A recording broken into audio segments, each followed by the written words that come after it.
स्वागत है आपका मेरे YouTube चैनल स्मार्ट स्टडी में।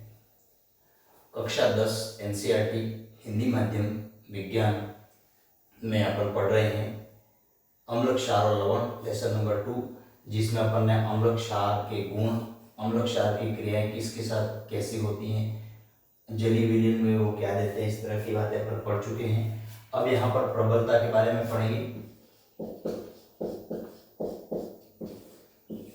अम्ल और क्षार कितने प्रबल होते हैं, अपन कैसे पता लगाएं कि कितने शक्तिशाली हैं ये।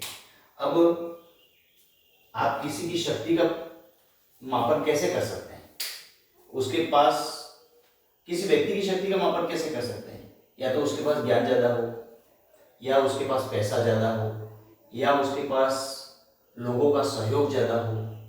इस तरह की बातें अपन सामान्य जीवन में कर सकते हैं। लेकिन यहाँ पर अपन बात करते हैं कि अम्ल और क्षार, अम्ल और क्षार, अम्ल और क्षार कितने प्रबल है, कौन सा अम्ल ज्यादा शक्तिशाली है, कौन सा अम्ल कम शक्तिशाली है। यह H+ और OH- आयनों के ऊपर निर्भर करता है। OH और H+ आयन, अम्ल H+ आयन देते हैं और क्षारक जो होते हैं वो OH- आयन देते हैं। तो इसके ऊपर ये बात निर्भर करती है कि कितने शक्तिशाली होते हैं। अब विलयनों की सांद्रता के आधार पर अपन तनुकरण के बारे में अपन ने पढ़ा है।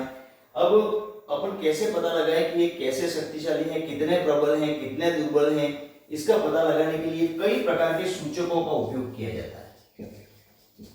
बहुत सारे सूचक का मतलब इंडिकेटर अपन ने पढ़ा था, जैसे फिनोल्फ्थोरीन है, मेथिल ऑरेंज है, इसके बाद लिटमस पेपर है। इन सब सूचकों को मिक्स करके एक सार्वत्रिक सूचक बनाया गया, सार्वत्रिक सूचक बनाया गया, यूनिवर्सल सूचक, यूनिवर्सल इंडिकेटर कहते हैं उसको। क्या कहते हैं?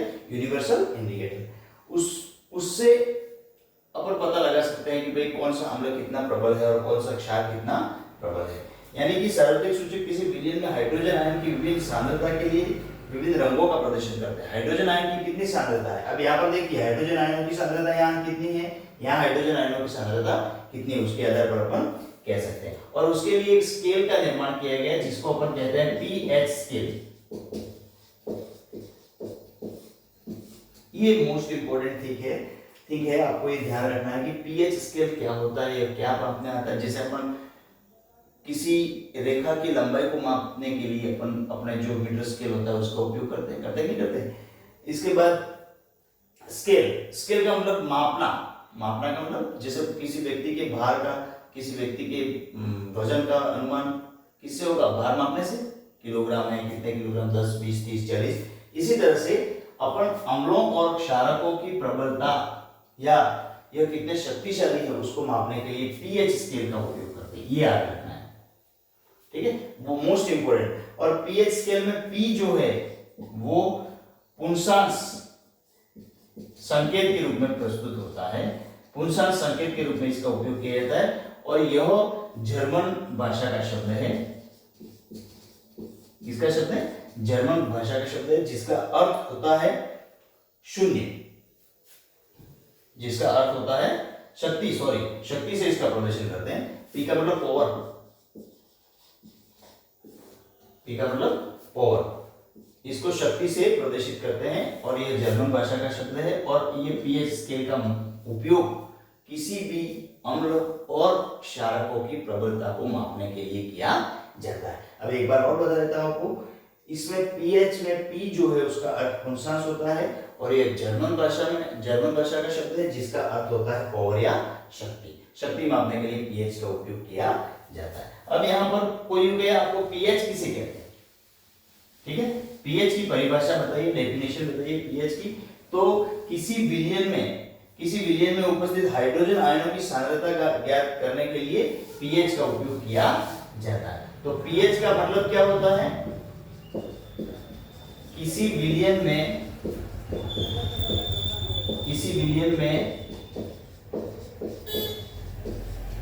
उपस्थित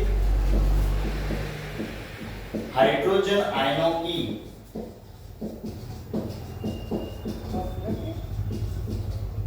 सांद्रता को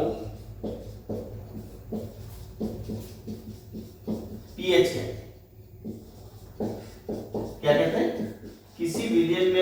उपस्थित हाइड्रोजन आयनों की सांद्रता को पीएच कहते हैं और इसे पीएच स्केल भी कहा जाता है। याद रखना, बहुत इंपॉर्टेंट, मोस्ट इंपॉर्टेंट एक डेफिनेशन है ये। पीएच किसे कहते हैं? किसी विलयन में उपस्थित हाइड्रोजन आयनों की सांद्रता को पीएच कहते हैं। अब पीएच ऐसी संख्या है जो किसी विलयन की अम्लीयता को या क्षारीयता को प्रदर्शित करती है। हाइड्रोनियम आयनों की सांद्रता जितनी अधिक होगी उनका पीएच उतना ही कम होगा, ये ध्यान रखना है। अब यहाँ पर एक पीएच स्केल बना के आपको बताते हैं।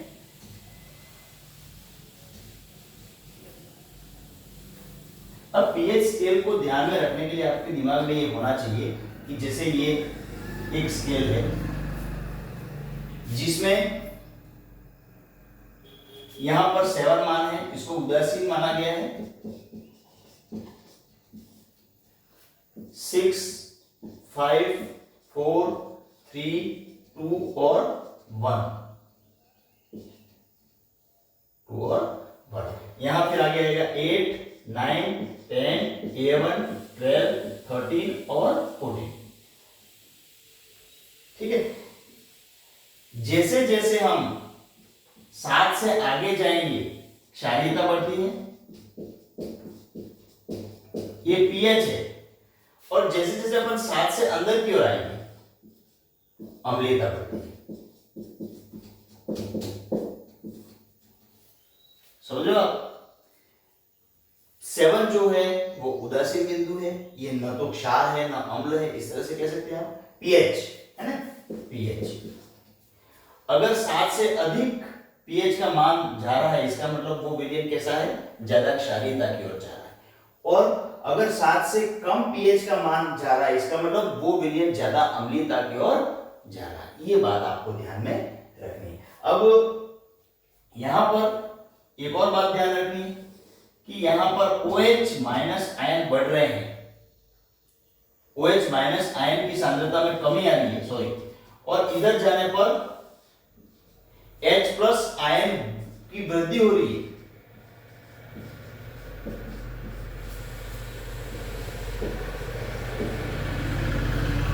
ठीक है, ये आपको ध्यान रखना है। अर्थात इसका अर्थ क्या हुआ? इसका अर्थ क्या हुआ? इसका अर्थ हुआ कि जैसे जैसे पीएच का मान बढ़ेगा, जैसे जैसे पीएच का, यहां याद रखना है, जैसे जैसे पीएच का मान बढ़ेगा क्षारीयता बढ़ती जाएगी। समझ लो, समझ में आ रहा आपको? जैसे जैसे पीएच का मान बढ़ेगा क्षारीयता बढ़ती जाएगी, और जैसे जैसे पीएच का मान घटेगा अम्लीयता बढ़ती जाएगी। एक ही बात ध्यान में रखनी है अच्छी तरह से, जैसे जैसे पीएच का मान बढ़ा तो क्या होगा? क्षारीयता बढ़ेगी, और जैसे जैसे पीएच का मान कम होगा अम्लीयता बढ़ेगी। तो यहां पर आपको ये ध्यान रखना है कि ये पीएच के बारे में मैंने थोड़ी सी जानकारी दी है। अब यहां पर बात आती है कि किस प्रकार कुछ पीएच के मान आपको मुंह जुबान याद रखने हैं।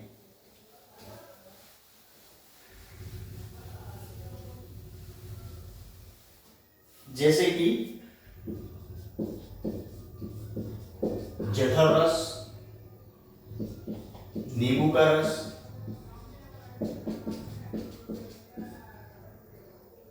शुद्ध जल, रक्त का pH, milk of magnesia,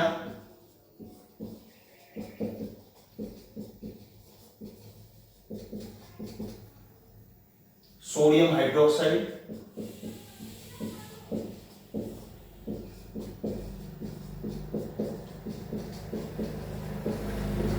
sodium hydroxide. जठर रस अपने आमाशय का रस होता है, उसका पीएच 1.2 होता है। नींबू के रस का पीएच 2.2 होता है। शुद्ध जल का पीएच 7 होता है। रक्त का जो पीएच होता है वो 7.4 होता है। मिल्क और मैग्नीशिया का पीएच 10 होता है। और सोडियम हाइड्रोक्साइड का पीएच 14 होता है। अब आप देखिए सबसे ज्यादा प्रबल क्षार कौन सा है? Sodium hydroxide. और सबसे कम पीएच किसका है? अपने पेट आमाशय के रस का, जो जिसमें HCl होता है, जो हमारे भोजन का पाचन का काम करता है। तो ये आपको ये याद रखनी है कि यहाँ पर अम्ल और क्षार की शक्ति विलयन में क्रमशः H+ और OH- आयनों की संख्या पर, यदि हम समान सांद्रता के हाइड्रोक्लोरिक अम्ल और एसिटिक अम्ल जैसे 1 मोलर विलयन लेते हैं तो विभिन्न प्रकार के विभिन्न मात्रा में हाइड्रोजन आयन उत्पन्न होते हैं। अधिक संख्या में H+ आयन उत्पन्न करने वाले अम्ल प्रबल अम्ल कहलाते हैं। जो H+ आयन ज्यादा उत्पन्न करते हैं वो प्रबल अम्ल हैं, और जो OH- क्षार ज्यादा उत्पन्न करते हैं वो प्रबल क्षार होते हैं। ये ध्यान रखना है। तो कम उत्पन्न करने वाले H+ आयन कम उत्पन्न करते हैं उनको दुर्बल अम्ल कहेंगे। ठीक है, तो ये ध्यान रखना है। तो ये आपको ये थोड़ा सा पीएच के बारे में पूरी जानकारी मैंने आपको दे दी। अब हमारे दैनिक जीवन में पीएच का क्या महत्व है? जैसे कि आप पौधे और पशु पीएच के प्रति संवेदनशील होते हैं। हाँ, बिल्कुल होते हैं। हमारा शरीर 7 से 7.8 पीएच के बीच में अच्छा कार्य करता है। हमारी बॉडी का जो पीएच मेंटेन लेवल है वो कितना है? 7 से 7.8। हमारे शरीर का पीएच कितना होता है? 7 से 7.8। ठीक है। वर्षा के जल में पीएच का मान जब अब क्या होता है, कभी कभी बारिश के पानी का पीएच 5.6 से कम हो जाता है। वर्षा के जल का पीएच 5.6 से कम हो जाता है तो इसे अम्लीय वर्षा कहते हैं। इसे कौन सी वर्षा कहते हैं? अम्लीय वर्षा। क्यों? क्योंकि ये जो परास है वो 5.6 एसिड की ओर जा रहा है, एसिडिक प्रवृत्ति बढ़ रही है, अम्ल ज्यादा हो रहा है। अम्लीय वर्षा का जल जब नदी में प्रवाहित होता है तो पीएच मान कम हो जाने से क्या होता है, बहुत सारे जलीय जीव जो होते हैं वो तालाबों में और उनमें जलीय जीव मर जाते हैं नदियों में। तो ये आपको ध्यान रखना है। ठीक है। इसके बाद आपके बगीचे की पीएच का मान कितना? अब देखो अम्लीय वर्षा किसको कहते हैं, यहाँ पर ये क्वेश्चन अधिकतर पूछा जाता है। अम्लीय वर्षा क्या होती है? तो वर्षा के जल का पीएच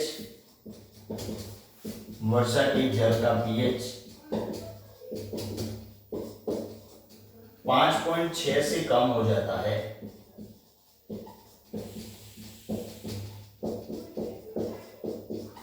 तो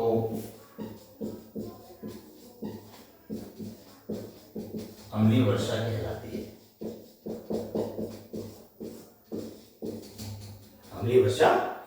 बस ये ध्यान रखना है। इसके बाद बगीचे का पीएच और ये अलग अलग पीएच की जानकारी आप ले सकते हो मिट्टी को इकट्ठी करके। तो ये पीएच के बारे में। हमारे पाचन तंत्र का पीएच में यहाँ पर जैसे हाइड्रोक्लोरिक अम्ल हमारे शरीर में ज्यादा हो जाए, HCl ज्यादा हो जाए, जैसे अपने खाने में ज्यादा आ जाता है या फिर कोई तला हुआ ज्यादा खाने में आ जाता है, तो हमारा आमाशय क्या करता है, ज्यादा HCl को रिलीज करता है, जिससे हमारे शरीर में एसिडिक प्रवृत्ति बढ़ जाती है। ठीक है। और उसको कम करने के लिए फिर अपन क्या करते हैं, क्षार का उपयोग करते हैं। ठीक है। तो यहां पर ये ध्यान रखना है। इसके बाद देखो हमारे मुंह का पीएच जो होता है, हमारे मुंह का पीएच 5.5 से कम हो जाए, पीएच 5.5 से कम हो जाए, कम हो जाए तो क्या होता है, तो हमारे दांतों के ऊपर पाए जाने वाली कठोर परत जो होती है इनेमल, वो घिस जाती है और धीरे धीरे दांत गिरने लगते हैं। ये एक ध्यान है। इसका कारण क्या है कि हम अगर दांतों की सही सफाई नहीं करें तो ये इस तरह के बैक्टीरिया मुंह में अपने दांतों के बीच में मसूड़ों को सड़ा देते हैं और इस तरह की शिकायत आती है। उसके बाद कुछ जो प्राकृतिक चीजें हैं उनमें कौन कौन से अम्ल पाए जाते हैं वो आपको मैं लिखवा देता हूं। उसके बाद अपन लवण परिवार के बारे में पढ़ेंगे। जैसे सिरका, ठीक है। उसके बाद है संतरा,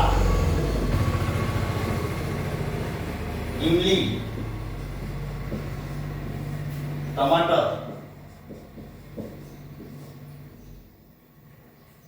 दही, नींबू, चींटी या नेटल,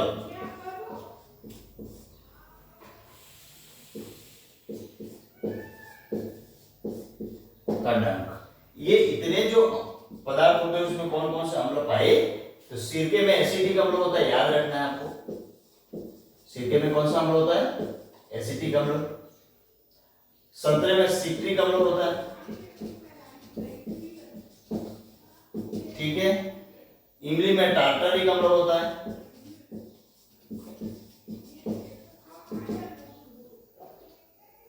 टमाटर में ऑक्सैलिक अम्ल होता है,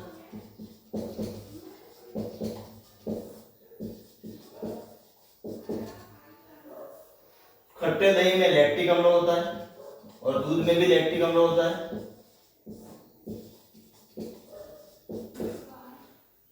उसके बाद नींबू में सिट्रिक अम्ल, नींबू में सिट्रिक अम्ल होता है। नींबू में कौन सा अम्ल होता है? सिट्रिक अम्ल होता है। और ये चींटी अगर काट जाए आपको या कोई नेटल काट जाए तो इसमें होता है मेथेनोइक अम्ल, जिसके कारण अपन को जलन होती है, मेथेनोइक। ये आपको एक ध्यान रखना है, याद रखना है, एग्जाम में पूछे जाते हैं ये मेजर बातें कि सिरके में एसिटिक अम्ल होता है, संतरे में सिट्रिक अम्ल होता है, इमली में टार्टरिक अम्ल होता है, टमाटर में ऑक्सैलिक अम्ल होता है, दही में लैक्टिक अम्ल होता है, नींबू में सिट्रिक अम्ल होता है, चींटी और नेटल के डंक में कौन सा अम्ल होता है? मेथेनोइक अम्ल होता है। ये आपको ध्यान रखना है। तो ये अम्लों के बारे में, पीएच के बारे में थोड़ी सी नॉलेज आपको दी, बहुत अच्छे तरीके से आपको समझाया गया है और आप इसको अच्छी तरह से बार बार वीडियो देखिए और आपको अपने आप याद हो जाएगा, कहीं पर आपको कुछ करने की आवश्यकता नहीं है। धन्यवाद दोस्तों, अब अपन मिलेंगे अगले वीडियो में। Thank you.